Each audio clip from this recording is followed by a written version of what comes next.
Ikhtiar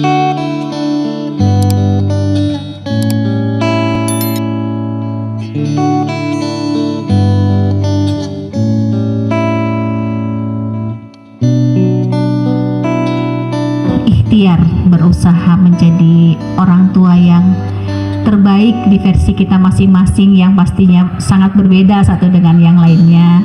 Tidak boleh dibanding-bandingkan, ojo dibanding-banding dong katanya gitu ya. Tidak boleh disama-samakan dengan yang lain karena memang anak-anak kita berbeda.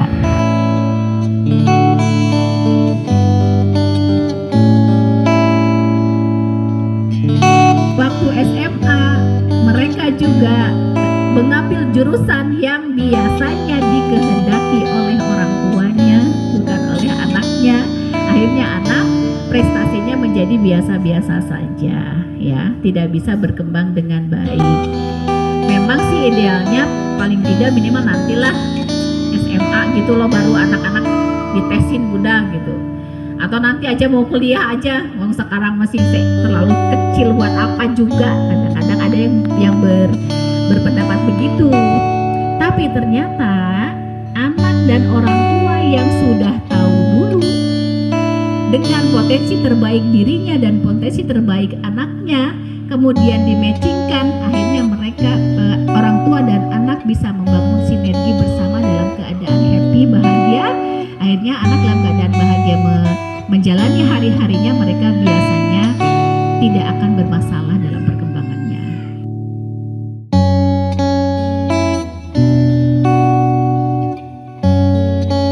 Satu sampai 32.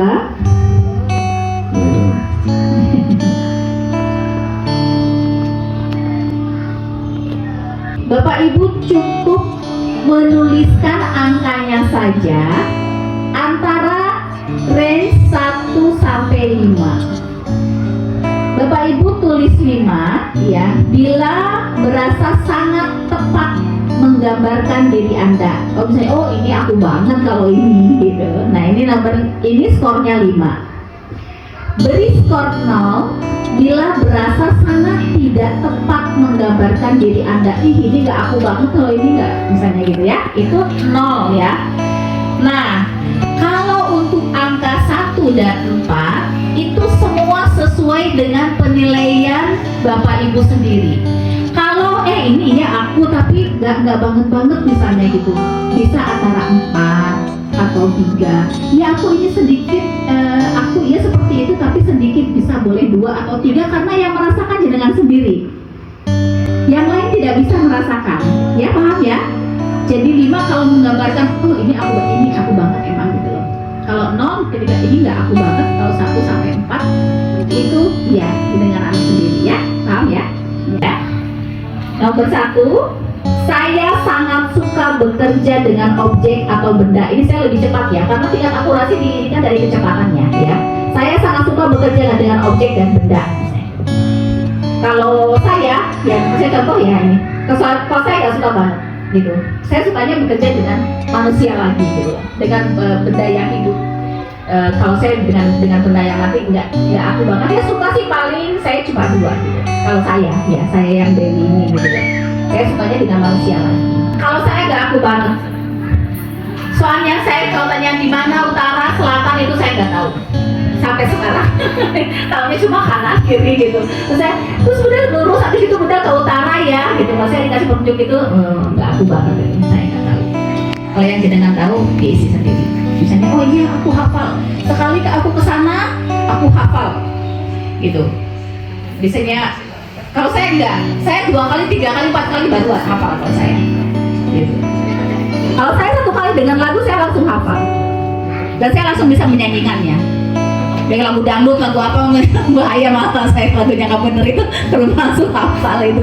Saya dari kecil begitu sampai sekarang begitu ya. Terus ya nomor berapa sekarang? 5 ya. Saya dapat menjelaskan topik yang rumit menjadi sesuatu yang sederhana dan mudah dimengerti. Kalau saya isi 4 ya, karena biasanya saya bisa mempresentasikan kembali kepada orang lain dengan bahasa yang sederhana agar mereka bisa lebih mudah memahami apa yang dimaksud. Lalu mengerjakan sesuatu selangkah demi selangkah. Kalau ini saya enggak banget. Saya biasanya apa yang gampang duluan. Ada yang harus tertib dari gini dulu, baru ini.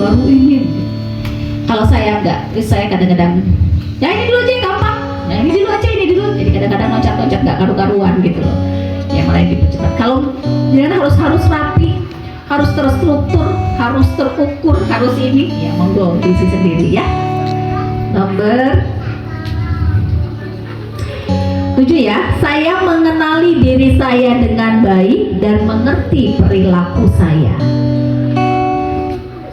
Ini menggambarkan saat ini loh ya, saat ini, bukan waktu kita masa kecil loh ya. Kita di saat ini, kita sudah dewasa sekarang.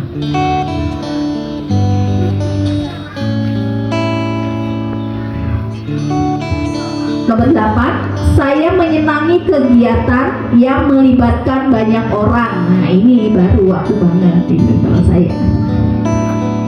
Kalau yang lebih merasakan menyukai pada saat sendiri atau nggak banyak orang itu gak suka, ya silakan diisi. Nomor 9 ya, saya mudah belajar dengan cara mendengarkan ceramah atau diskusi.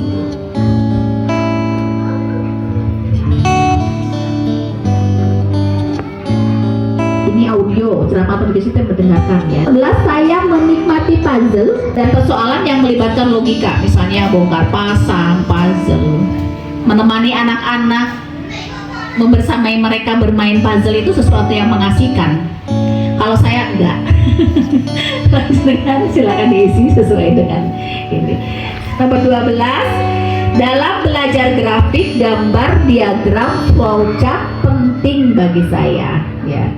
Jadi kalau suka ketika belajar itu ada gambarnya itu lebih dimengerti. Nah itu isinya 5. Oh saya kalau ada gambarnya tuh enak banget belajarnya tuh, ngerti banget gitu loh. Misalnya kalau kayak gitu, lewat diagram apa segala macam, langsung paham. Saya peka terhadap mood dan perasaan orang di sekitar saya. Kalau saya ini aku banget. Ada orang, seorang mau sedih, mau apa segala, nggak peka banget ya itu. Dia, aku gitu, ada yang kayak gitu. 14, saya belajar lebih maksimal jika saya dapat bergerak dan mengerjakan sendiri. Jadi kalau belajar misalnya sambil happy, sambil apa, sambil ngerjain apa gitu ya, nggak duduk diam gitu ya, itu bisa lebih mudah menangkap gitu.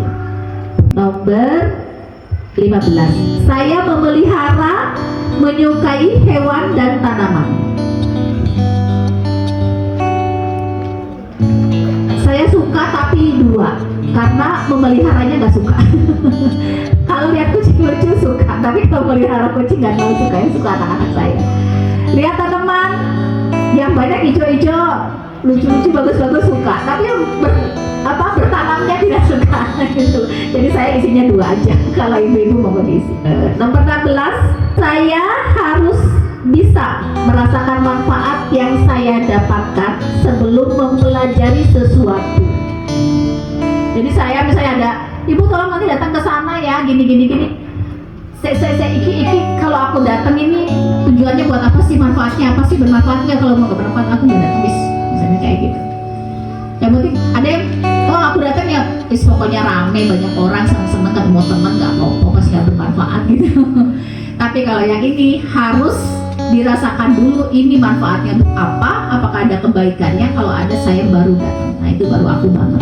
Nomor 16 ya Bu ya. Saya mendengar musik, saya tahu alat musik apa saja yang digunakan. Nah, ketika mendengar musik, oh ini pasti piano. Oh ini pasti saksofon. Padahal nggak lihat bentuknya. Dari mendengarnya saja sudah tahu. 19.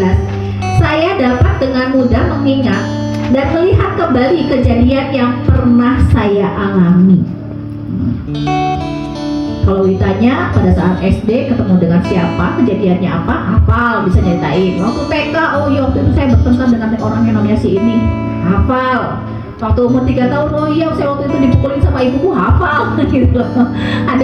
Ada yang saya itu mengisinya 3 karena yang teringat tuh hanya hal-hal yang ada sisi traumatisnya. Ingat kalau nggak pelajaran kejadiannya biasa-biasa aja, saya lupa orangnya siapa, namanya siapa, kejadiannya gimana, lupa saya.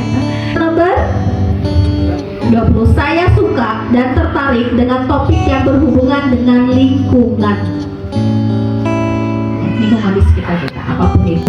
Kesulitan untuk memahami sesuatu, saya bisa memilih kata-kata yang bisa membuat orang lain paham. Gitu. Kalau saya ini aku banget kalau saya nomor isi 5. Kalau jenengan monggo. Nomor 22, saya suka mencatat.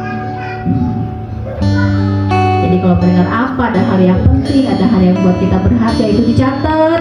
Suka dengan mengisi diary, ya, dari kecil sampai sekarang, gitu ya. Ada perasaan-perasaan enak, gak enak itu seringnya ditulis, ya. Ada ustadz yang menyampaikan ceramah yang ditulis, gitu ya. Senang banget mencatat. Nomor 23, saya memiliki keseimbangan tubuh yang baik dan menikmati kegiatan fisik. Kalau saya isinya 3, saya menikmati kegiatan fisik, tapi saya tidak mempunyai keseimbangan yang baik karena saya sering jatuh. Saya tuh sering jatuh, Bu. Dari kecil sampai sekarang sering disebut sama ini tuh kalau bahasa Jawanya Pak Lepo ya. Saya sering jatuh, padahal saya suka naik gunung, saya suka aktivitas fisik, walaupun suka senam, saya jadi itu terus senam dan sebagainya, tapi saya sering jatuh. Jadi saya isinya 3. Nomor 24, saya mengerti pola dan hubungan yang terdapat dalam pengalaman. Misalnya, oh biasanya kalau gini tuh nanti akan begini. Misalnya, keperhatikan kalau suasana mendung, ini kalau mendung itu biasanya hujan. Ya, kalau hujan nanti saya harus siap-siap ini. Itu terperhatikan oleh dia. 25 ya. Saya mampu bekerja dalam satu tim atau satu kelompok. Jadi kita merasa happy ketika bareng-bareng mengerjakan bersama-sama dengan orang lain dalam satu tim, yang merasa kalau ada banyak orang itu kita merasa lebih kuat, enak, apa yang kita kurang di diri kita, oh ternyata ada yang melengkapi si ini, akhirnya kita mengerjakan dalam waktu yang sangat happy gitu ya. 26, saya mengerti cara kerja dan kesehatan tubuh. Jadi mekanisme tubuh kita itu sangat kita pahami karena kita perhatikan. Misalnya, oh biasanya kalau aku habis makan ini tuh biasanya gini, makanya aku kalau makan ini aku hindarin, misalnya gitu.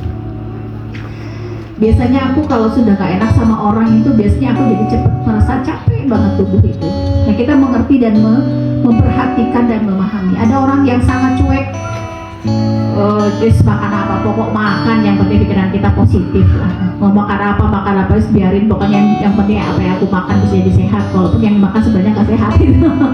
Ada yang begitu, monggo silakan. 27, saya tanggap atau jeli seringkali melihat sesuatu yang terlewatkan. Nah ini saya enggak banget, saya ini isinya 1. Ya terperhatikan orang lain sama saya nggak perhatiin gitu kadang-kadang untuk hal yang kecil-kecil, perintilan terutama gitu. Karena mungkin saya seringnya menginginkan sesuatu yang besar, ini yang kecil-kecil kadang-kadang tidak terlalu terperhatikan. Ya nggak apa-apa, itu kan kekurangan kelebihan kita, nggak apa-apa, kita harus akui, nggak salah kok seperti itu. Kalau kita punya kelebihan. 28 ya, kurang 5 ya. Saya mudah gelisah atau tidak bisa duduk diam dalam waktu yang lama. Pengennya pecicilan aja gitu, pengennya jalan sana jalan sini gitu. Kalau duduk diam berlama-lama sudah betah gitu. Jadi ya hati-hati jangan kebalik ya. Saya mudah gelisah atau tidak bisa duduk diam dalam waktu yang lama.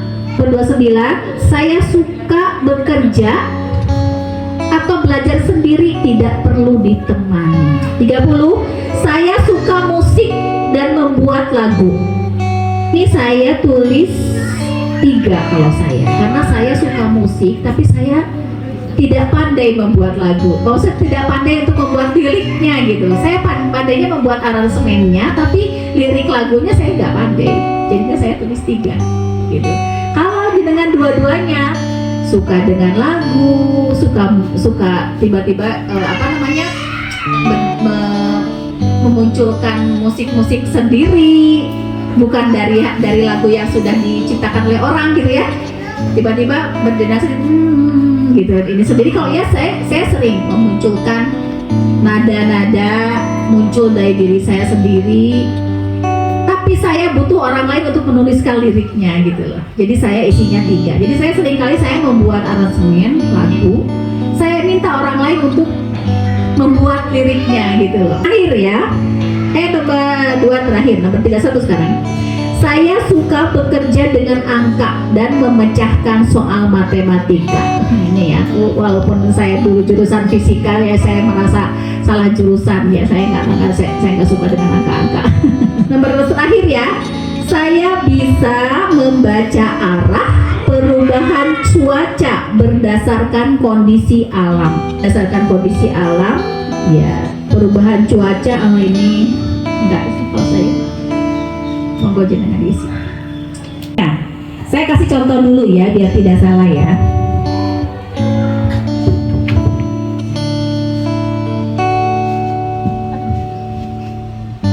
Di nomor 5 ditambah tulis skor di nomor 9 ditambah tulis skornya yang di nomor 21 ditambah tulis skor yang nomor 22. Paham? Paham ya? Belum? Di situ kan ada nomor 1 sampai 32 kan? Kemudian di sebelahnya ada skornya kan? Nah, yang dipindahkan ke sini adalah skornya, bukan angkanya, bukan nomornya. Masukkan skor di nomor 9. Nomor 5, coba lihat nomor 5. Skornya ada berapa di situ? 4, tulis 4 gitu. Ya, gimana pola belajarnya, bukan anak gak pintar, bukan. Ya, termasuk anak-anak yang berkebutuhan khusus loh. Anak yang berkebutuhan khusus itu kita melihatnya secara kasat mata ya, mereka tuh ada kekurangan, tapi jangan salah. Pasien-pasien inklusi saya ternyata mereka itu punya kelebihan yang tidak dimiliki oleh anak yang normal. Contoh ya, klien saya yang tunarungu dan tunawicara ya, dan juga yang tunanetra, ternyata mereka itu punya kecerdasan rasa yang lebih tinggi daripada orang normal, sampai dia bisa membedakan, oh ini langkah kakinya siapa untuk orang yang pernah ketemu dengan dia, padahal baru pertama kali ketemu. Dan itu tidak bisa dirasakan oleh orang yang normal. Biasanya orang yang beberapa orang yang tunanetra itu ternyata pendengarannya lebih peka dari orang yang normal. Orang yang pendengarannya terganggu, rasanya lebih peka daripada orang yang normal. Nah itu, seperti itu. Biasanya pasti akan ketemu. Apalagi sekarang anak-anak kita sudah ketemu, passionnya kita sudah ketemu, insya Allah akan lebih bisa kita berbahagia dalam mengasuh mereka, menemukan bakat terbaik, sehingga insya Allah sukses dunia akhirat bisa lebih mudah untuk diraih ya.